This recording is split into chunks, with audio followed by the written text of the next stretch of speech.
ರಾಜ್ಯವನ್ನೇ ಬೆಚ್ಚಿ ಬೀಳಿಸಿದ್ದ ಹುಬ್ಬಳ್ಳಿಯ ಯುವತಿ ನೇಹಾ ಹಿರೇಮಠ ಕೊಲೆ ಪ್ರಕರಣದ ಪ್ರಮುಖ ಆರೋಪಿ ಫಯಾಜ್ ಸಲ್ಲಿಸಿದ್ದ ಜಾಮೀನು ಅರ್ಜಿಯನ್ನು ಧಾರವಾಡದ ಹೈಕೋರ್ಟ್ ವಜಾಗೊಳಿಸಿದೆ.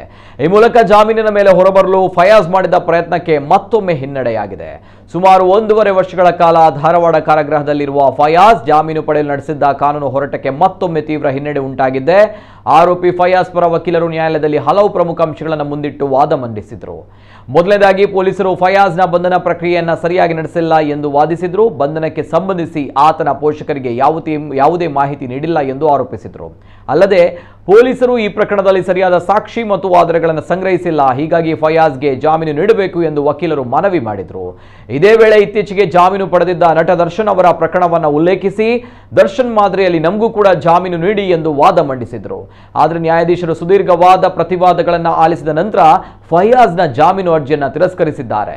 ಹುಬ್ಬಳ್ಳಿ ಧಾರವಾಡ ಮಹಾನಗರ ಪಾಲಿಕೆ ಸದಸ್ಯ ನಿರಂಜನ್ ಹಿರೇಮಠ ಅವರ ಪುತ್ರಿ ನೇಹಾ ಹಿರೇಮಠ 23 ವರ್ಷ ಇವರನ್ನ ಹುಬ್ಬಳ್ಳಿಯ KLE ತಾಂತ್ರಿಕ ವಿಶ್ವವಿದ್ಯಾಲಯದಲ್ಲಿ MCA ವಿದ್ಯಾರ್ಥಿನಿಯಾಗಿದ್ದರು. 2024 ಏಪ್ರಿಲ್ 18ರಂದು ಕಾಲೇಜು ಆವರಣದಲ್ಲೇ ನೇಹಾ ಅವರನ್ನ ಈ ಫಯಾಜ್ ಚಾಕುವಿನಿಂದ ಇರಿದು ಕೊಲೆ ಮಾಡಿದ್ದ. ಆರೋಪಿ ಫಯಾಜ್ ಅನ್ನ ಅಂದೇ ಬಂಧಿಸಲಾಗಿತ್ತು. ಈ ಕೃತ್ಯದ ಹಿಂದಿನ ಉದ್ದೇಶ ಪ್ರೇಮ ನಿರಾಕರಣೆ ಎಂದು ಹೇಳಲಾಗಿತ್ತು. ಫಯಾಜ್ ಹಲವು ದಿನಗಳಿಂದ ನೇಹಾ ಅವರನ್ನ ಪ್ರೀತಿಸುವಂತೆ ಒತ್ತಾಯಿಸ್ತಾ ಇದ್ದ ಮತ್ತು ಇದಕ್ಕೆ ನೇಹಾ ನಿರಾಕರಿಸಿದ್ರು.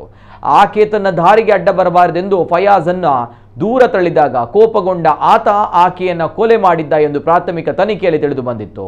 ಈ ಘಟನೆ ಕಾಲೇಜು ಕ್ಯಾಂಪಸ್ನಲ್ಲೇ ನಡೆದಿರುವುದು ವಿದ್ಯಾರ್ಥಿಗಳು ಮತ್ತು ಸಾರ್ವಜನಿಕರಲ್ಲಿ ಆಕ್ರೋಶ ಮೂಡಿಸಿತ್ತು.